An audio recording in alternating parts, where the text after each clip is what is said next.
Radhe Radhe all of you. कैसे हैं आप? आई होप आप बहुत अच्छे होंगे।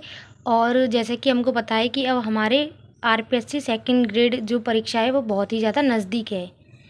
तो मैं हूँ खुशबू और मैं कर रही हूँ आप ही की तरह आरपीएससी सेकंड ग्रेड की तैयारी, जिसका पेपर अपना जुलाई में होने वाला है। सबको ही पता है। अब ऑलमोस्ट कुल मिला के टोटल में बिल्कुल अंतिम दिन तक भी बात करूँ ना तो आप ये मान लो बस केवल अपन के पास में 20 दिन है। 20 भी नहीं है, 18 से 19 दिन ही है। तो मेरा विषय संस्कृत है, जैसा कि आपको पता ही है। तो मैं यहाँ पर थोड़ा सा ये बताने जा रही हूँ कि जैसे कि मैंने 18 तारीख से ना मैंने एक चीज़ स्टार्ट की थी कि मैं डेली ना पोस्ट डालती थी, और पोस्ट के माध्यम से मैं आपको पर डे टारगेट देती थी कि अपन को ये टारगेट करने हैं। ठीक है, देखिए मैं इस प्रकार से आपको ये टारगेट बना दी थी 18 के, फिर 19 के मैंने बनाए हैं ये टारगेट, फिर मैंने आपको ऐसे 20 के दिए हैं, फिर मैंने ये आपको कल के 21 के दिए हैं, और फिर ये आज के टारगेट है। ठीक है, तो इस तरीके से 5 दिन का मैंने ये शेड्यूल बनाया था। मतलब मैं प्रतिदिन आपको टॉपिक लिख करके पोस्ट कर देती थी, और आप लोग पोस्ट के माध्यम से आप देख करके वहाँ से अपने टारगेट को देख सकते हैं। इसका क्या फ़ायदा होगा? यदि आप लोग खुद से तैयारी नहीं कर पा रहे हो, डर लग रहा है, जैसा कि हर एस्पिरेंट्स के साथ में होता है कि जब परीक्षा नज़दीक होती है तो हमको है ना सच में डर लगता है। हमने कितना भी पढ़ लिया हो फिर भी ऐसा लगता है हमको कुछ भी याद नहीं है ना। तो इन्हीं सभी समस्याओं का समाधान मैं लेकर के आई हूँ। जैसे कि मैंने 18 तारीख से पोस्ट डालना स्टार्ट किया था। अगर आप लोग करने में सक्षम है, और होना ही पड़ेगा, आपको ये लग रहे होंगे कि आप मैंने ये टॉपिक ज़्यादा लिख दिए हैं या मैंने ये टॉपिक कम लिख दिए, जैसे कि आज का ही देख लीजिए आप लोग। ये जो 22 तारीख था, ये 22 तारीख का आज का मैंने शेड्यूल बनाया था पूरा, है ना। तो आपको क्या करना था? कुछ भी नहीं करना था। आपको ये करना था बस तन मन धन से आपको केवल पढ़ाई करनी थी। और अपन पढ़ ही रहे हैं, ऑलमोस्ट सारे बच्चे इस टाइम पे पढ़ ही रहे होंगे। जो नहीं पढ़ रहे हैं उनके लिए बहुत बेनिफिट होने वाला है ना। अब देखो ये अपन का सिलेबस है। अब आप ऐसे मत पूछना कि मैंने कैसे भागों में विभाजित किया। ये सब मेरे माइंड में चलता है, और मुझे ये इतना कॉन्फिडेंट है खुद के ऊपर कि मैं संस्कृत को बहुत अच्छे मतलब पार्ट में डिवाइड करके मैं आप लोगों के लिए ये कर सकती हूँ कि मैं जिस टॉपिक को जिस दिन पढ़ना चाहिए उस दिन मैं आपको बता सकती हूँ। और आप अगर मेरे तरीके से चलोगे ना तो आपका जल्दी से जल्दी सिलेबस कंप्लीट हो जाएगा। और अपन 20 दिन में, मतलब 20 दिन तो ऑलमोस्ट अपन के यही हैं अभी एग्जाम में, जिनका 12 से स्टार्ट नहीं हो रहा, अपन का 14 से होगा। तो अपन को क्या है कि ये पूरा का पूरा अपन एक बार अच्छे से और रिवीजन कर लेंगे। और अभी जब हम पढ़ रहे हैं तो उसको ऐसा नहीं है सरसरी तौर पर देख रहे हैं आप। अभी अभी अभी भी आपके पास समय के आप बहुत अच्छे तरीके से संस्कृत को जो कम से कम कर सकते हो। ठीक है, तो जैसा कि ये सारे के सारे अपन को पता है, ये हमारे टॉपिक लगे हुए हैं। अब मैं आपको एक चीज़ बताती हूँ, मैं क्यों कह रही हूँ इस चीज़ को, क्योंकि देखो मैंने क्या है आपको 5 दिन पढ़ने के लिए दिया था। जो पढ़ रहा है मन से, मैं डेफिनेटली कह रही हूँ उसके इतने टॉपिक कंप्लीट होने वाले हैं। और अगर अभी भी कोई पीछे रह रहा है तो फिर वो अपनी गलतियों के कारण रह रहा है, चाहे बेशक मैं ही क्यों ना हूँ। अगर मैंने जो टॉपिक जिस दिन लिखा है मैंने उसको उस दिन नहीं किया तो मेरा क्या दायित्व बनेगा? मैं उसको नेक्स्ट डे कंप्लीट करूँ। पहला तो यही कि उसी दिन ही कंप्लीट करना है किसी भी कीमत पर यदि नहीं हो पा रहा है, कोई गेस्ट आ रहा है या कुछ भी और अदर कोई अपन को काम लग रहे हैं, जैसे कि बहुत सारे लोगों को अब जैसे कि सेट का फॉर्म निकला हुआ सभी को बताए, जो बच्चे भरना चाह रहे हैं वो उनका उधर भी टाइम जाएगा, और जाता ही अपने घर पर रह करके बहुत सारे कामों में समय चला जाता है। तो आप ये चीज़ देखो कि मैंने 18 तारीख से और 22 तारीख तक में जो मैंने 5 दिन करने के लिए दिया था, और कोई ऐसा बहुत बड़ा बड़ा नहीं दिया था। आप मेरी पोस्ट पर एक बार जा कर के ज़रूर एनालाइज़ करें कि मैंने आपको कितना दिया है। कोई एक टॉपिक का मैंने उसका कितना भाग रखा है, क्या मैंने पूरा टॉपिक दे दिया, कि पूरा वर्णन हो गया? नहीं दिया। अब आप इसमें एक चीज़ ज़रूर से देखें मैंने कितने टॉपिक इस पर सुलटाए हैं, देखना। जैसे कि अपन ने इन 5 दिनों में, पता ही एनालाइज़ करना क्यों ज़रूरी है, क्योंकि हम क्या पढ़ रहे हैं, कितना पढ़ रहे हैं और कब तक हमारा कंप्लीट हो जाएगा, ये सब चीज़ प्रक्रिया हमारे माइंड में इस टाइम चलना बहुत ज़्यादा ज़रूरी है। अब देखो ये 5 दिन में हमारा समाज टॉपिक कंप्लीट हो जाएगा। आज अगर कोई बहुत अच्छे से इसको कर लेगा, यदि उसके पिछले कुछ रह गई हैं तो वो कोशिश करे आज में, और फिर भी उसके कुछ रह रहे हैं तो वो कल तक में उनको कंप्लीट कर ले। मैंने बहुत थोड़े थोड़े प्रत्यय करके दिए थे, जैसे कि अपने कृत प्रत्यय 18 लग रहे थे और तद्धित प्रत्यय 9 थे, और स्त्री प्रत्यय अपन के सिंपल है 3 ही थे, टाप, गीप और गीश, है ना।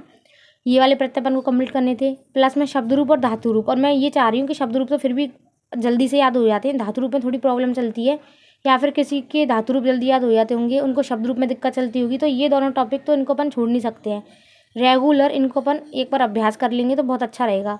मैं ये नहीं कह रही कि सारे के सारे अपन धातु रूप शब्द रूपों को डेली डेली पढ़ें, पर जो इंपॉर्टेंट है एक बार अपन ने अच्छे से अभी कर लिए हैं कंप्लीट। आज मतलब ये जो सारे टॉपिक है ना, आज इनका लास्ट डे है, तो आज धातु रूप शब्द रूप भी अपन के कंप्लीट हो गए हैं। आप एक बार देखना, मैंने उनको प्रॉपर लिखा है और मैं खुद भी इनको लिख लिख करके कर रही हूँ।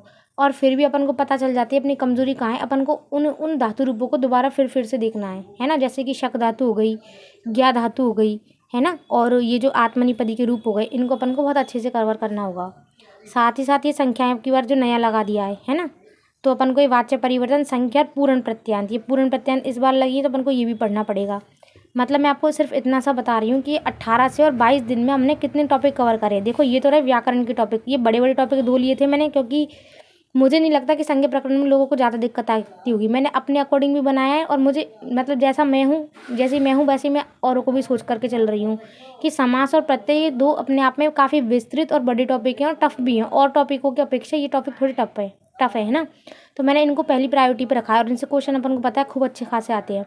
समास, प्रत्यय, शब्द रूप, धातु रूप, वाच्य परिवर्तन, और ये पूरा एक टॉपिक ही है ना, संख्या ज्ञान और पूर्ण प्रत्यांत। इवन अपन करें तो सूक्त सारे आज कंप्लीट हो जाते हैं। गद्य कवि अपन ने कर लिए और ये पूरा अपन देखेंगे तो साहित्य का जो देखिए सिलेबस में दिखाती हूँ, ये वाला जो भाग है अपना है ना भारतीय संस्कृति ऊपर, और फिर इसके नीचे जो वाला भाग है ना महाकवि में ये सारे के सारे आ जाएंगे। कौन मतलब ये महाकवियों के व्यक्तित्व और कृतित्व में सारे आ जाते हैं। महाकवि वाला भी अपना आज छूट रहा है, थोड़ा बहुत ही रह जाएगा, इसको अपन आगे के दिनों में कवर कर लेंगे। महाकाव्य, नाट्य काव्य, नीति कवि और अर्वाचीन कवि, ये पूरा एक ये 7वें नंबर का टॉपिक है ना। तो इसमें से अपन ने इतना भाग कंप्लीट कर लिया है इन 5 दिनों में। अब देखो जो टॉपिक बड़े उनमें थोड़ा समय भी लगना अनिवार्य है, वो तो लगेगा ही अपन को, पर जितनी जल्दी अपन कर सके उतना अपन करेंगे। इधर आज की आज अपन की शिक्षण विद्या भी कंप्लीट हो जाती हैं, ठीक है। यदि आप इस तरीके से चल रहे हैं तो आपको यकीन करिएगा आपको बहुत जल्दी सिलेबस कंप्लीट हो जाएगा। आपको करना क्या है, आपको दिन के कम से कम 4 से 5 घंटे, दिन में आराम से 5 घंटे तो मान के चलो, 5 घंटे आपको सब्जेक्ट को देने हैं। और आगे आपकी कैपेसिटी है, फर्स्ट पेपर को 6 घंटे दे रहे हो, 8 घंटे दे रहे हो, 10 घंटे दे रहे हो, 12 घंटे दे रहे हो, ठीक है। तो मुझे अब मतलब 2 दिन से तो क्या है, मैं अपनी फर्स्ट पेपर पे थोड़ा कम ध्यान दे करके मैं इन पर थोड़ा कर रही हूँ कि मैं एक बार कैसे भी करके अच्छे से एक बार संस्कृत पूरी से कंप्लीट हो जाए। और फर्स्ट पेपर भी करना छोड़ तो अपन चल सकते नहीं, फर्स्ट पेपर तो और भी वीक ही रहता है, सब्जेक्ट तो हर कोई कवर कर ही लेता है। तो मैं आपको इतना बताना चाह रही हूँ कि जैसे मैं पोस्ट डाल रही हूँ, अगर आप पोस्ट के अकॉर्डिंग करोगे तो आपको क्या बहुत ज़्यादा लाभ होगा। अगर आप नहीं करते हो तो आपकी स्वेच्छा है, फिर आप अपने अकॉर्डिंग कर सकते हैं, ठीक है। ये चीज़ हो गई। अभी मेरे पास 2-3 कमेंट आए थे भैया के या बहन के जो भी होंगे, वो उन्होंने ये बोला कि मैं नए टॉपिक कहाँ से कर रही हूँ। तो देखो मोस्टली मैं पढ़ रही हूँ साफल्यम से, है ना। पुरानी वाली मेरे पास साफल्यम की बुक है। नई टॉपिक में कहाँ से कर रही हूँ, जैसे कि देखो ये मैंने इनकी फोटोकॉपी निकलवा रखी है। पूर्णी प्रत्यांत शब्द है, नई वाली बुक है साफल्यम की, इसकी निकलवाई है। तो मैंने केवल, मुझे पता है कि पूर्णी प्रत्यांत का टॉपिक इस बार क्या नया हुआ लगा है, तो मैंने पूर्णी प्रत्यांत निकलवा लिए हैं, ठीक है। ये मैंने व्यवहारिक शब्दावली के ये निकलवा लिए हैं फोटोकॉपी, है ना। अगर आपका कोई जान पहचान का हो जिसने नई साफल्यम खरीदी हो या फिर नहीं हो, तो ये व्यवहारिक शब्दावली वगैरह यूट्यूब पर सानिध्यम, वो है ना संस्कृत सानिध्यम चैनल, जिनसे मैंने कोर्स भी लिया हुआ है, वो वाले सर ने वीडियो डाली हुई है, आप वहाँ से भी इनको देख सकते हो, ठीक है। और आपको यूट्यूब पे कुछ ना कुछ कंटेंट तो मिल ही जाएगा, और नहीं तो कोई ना कोई आपका आस पड़ोसी होगा जो सेकंड ग्रेड की तैयारी कर रहा है, या फिर आप लोग लाइब्रेरी में जाते होंगे, वहाँ पर किसी की बुक मिल जाए तो आप इन टॉपिकों के एक बार निकलवा लें, क्योंकि इसमें थोड़ा अच्छे से दे रखा है, ठीक है। ये पशु पक्षियों के नाम ये जो थे ना, ये मैंने ये टॉपिक देखिए, मैंने सारे के सारे इनकी फ़ोटोकॉपी करवा ली है ना। और एक कुछ पाठ्यक्रम में नए अव्यय चेंज हो गए थे, क्योंकि पहले वाली साफल्य में क्या है, अव्ययों के अर्थ नहीं दे रखा था। इस बार क्या उन्होंने अर्थ भी दिया हुआ है, तो मुझे लगा कि ये मेरे लिए इंपॉर्टेंट है। मैंने इनको एक बार तो पढ़ रखा था बहुत अच्छे से, अब मेरे को इनका अच्छे से दोबारा रिवीजन, मतलब व्यवहारिक शब्दावली वाला 1 से 2 बार मैंने इनको पढ़ रखा है, अब मेरे को इनको दोबारा से रिवीजन करना है। तो आई होप आपको ये वीडियो पसंद आई होगी, और संस्कृत से जुड़े रहने के लिए आप, मैं मतलब इतना समझती हूँ कि आपके लिए बहुत ज़्यादा बेनिफिट होगी अगर आप मेरे अकॉर्डिंग चलते हैं। तो अगर अपने अकॉर्डिंग आप बेस्ट बनाते हैं तो बहुत ही अच्छी बात है, पर जिस पे बेस्ट नहीं बन पा रहा है, या फिर कोई सोच रहा है कि मुझे कुछ ऐसा टेंशन फ्री मिल जाए कि मैं क्या पढ़ूँ, ये सोचने का ही टाइम नहीं है, तो फिर वो इस पर जा सकता है। मैं डेली सुबह 6 बजे के लगभग पोस्ट को अपडेट कर देती हूँ, पोस्ट लगा देती हूँ, आप लोग वहाँ से अपना टॉपिक कवर कर सकते हैं। आई होप आपको वीडियो पसंद आई होगी। चैनल पर बने रहिए और अपना प्यार यूँ ही बरसाते रहिए। Thank you so much. मिलते हैं नेक्स्ट वीडियो में। Bye bye.